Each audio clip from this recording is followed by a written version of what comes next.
ராகவ் அபி ஜோடி யாருக்கெல்லாம் பிடிக்குமோ இந்த வீடியோக்கு ஒரு லைக் போட்டுருங்க. ராகவ் அந்த மாடு கிட்ட பேசுறத பார்த்துட்டு பொறுக்க முடியாம அபி வேகமா கதை திறந்து உள்ள போயிடுறாங்க. உள்ள போயிட்டு அன்னைக்குதான் ராகவ் கூட நடிக்க மாட்டேன்னு சொல்லி ரொம்ப பேசுனீங்க மேடம், இன்னைக்கு என்ன வந்திருக்கீங்க அப்படின்னு சொல்லிட்டு அபி கேக்குறாங்க.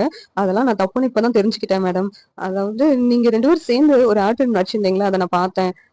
இவ்வளவு அழகா நடிக்கிறவங்க இவங்க கூட நான் நடிக்க மாட்டேன்னு சொல்லிட்டேனேன்னு சொல்லிட்டு எனக்கு ரொம்ப வருத்தமாயிடுச்சு. அதனாலதான் வந்து ராகவ் கிட்ட போன்ல பேசினேன். ராகவ் தான் வர சொன்னாங்க அப்படின்னு சொல்லிட்டு அந்த மாடல் சொல்றாங்க. ஓ! அப்படியா? அப்படின்னு சொல்லிட்டு அபி அமைதியா இருக்கிறாங்க. ராகவ் சொல்றாங்க, நான் ஒரு ஆட் ஷூட்டுக்கு ஆள் எடுக்கலாம்னு நினைச்சேன். அதுக்கு தான் இவங்க அதுக்கு கரெக்ட்டா இருப்பாங்கன்னு நினைக்கிறேன். நாங்க 2 பேரும் அந்த ஆட் ஃபிலிம்ல நடிக்கலாம்னு நினைக்கிறோம். அப்படின்னு சொல்லிட்டு ராகவ் சொல்றாங்க. இத கேட்டுட்டு அபி, நீங்க வந்து வேற யார் கூடயும் நடிக்கக்கூடாது. என்ன தவிர வேற யாருமே உங்க கூட ஆட் ஃபிலிம்ல நடிக்க நான் விட மாட்டேன் அப்படின்னு சொல்லிட்டு அபி சொல்றாங்க. என் மேல இவ்வளவு லவ் இருக்கு அபி, ஆனா வெளியில காட்ட மாட்டேங்கியே அப்படின்னு சொல்லிட்டு அந்த ராகவ் மனசுக்குள்ள என் மேல இவ்வளவு லவ் இருக்கு. ஆனா வெளியில காட்ட மாட்டேங்கியே அபி அப்படின்னு சொல்லிட்டு ராகவ்ஸ் வந்து மனசுக்குள்ளேயே நினைக்கிறாங்க. இந்த நேரத்துல அபி, இந்த கம்பெனில ஜோடியா ஆட்ஷூட் ஏதாவது நடிக்கிறதா இருந்தா அத ராகவும் நானுமே நடிச்சுக்கிறோம். தனியா ஏதாவது நடிக்கிறதா இருந்தா உங்களை கூப்பிடுறோம். இப்ப நீங்க போகலாம் அப்படின்னு சொல்லிட்டு அப்படி சொல்றாங்க.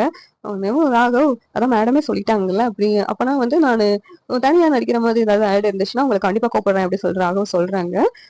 மாடல் வெளியே போன உடனேயும் ராகவ் அபிய பார்த்துட்டு, அபி பொசசிவ்ல பொங்கிட்ட போலுக்கே அப்படின்னு சொல்லிட்டு கேக்குறாங்க. நான் எங்க பொசசிவ் ஆனேன், நான் ஒன்னும் ஆகல அப்படின்னு சொல்லிட்டு அபி சொல்றாங்க. அதான் நீ வெளியே நின்னுட்டு இங்கிட்டு இங்கிட்டுன்னு உலாவிக்கிட்டு இருந்ததை நான் பார்த்தேனே அப்படின்னு சொல்லிட்டு ராகவ் சொல்றாங்க.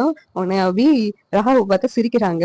இந்த சீரியல் எப்படி இருந்தா நல்லா இருக்கும் நீங்க நினைக்கிறீங்கன்னு கமெண்ட் பண்ணுங்க. இந்த வீடியோ பிடிச்சிருந்தா லைக் பண்ணுங்க, ஷேர் பண்ணுங்க, சப்ஸ்கிரைப் பண்ணுங்க. தேங்க்யூ.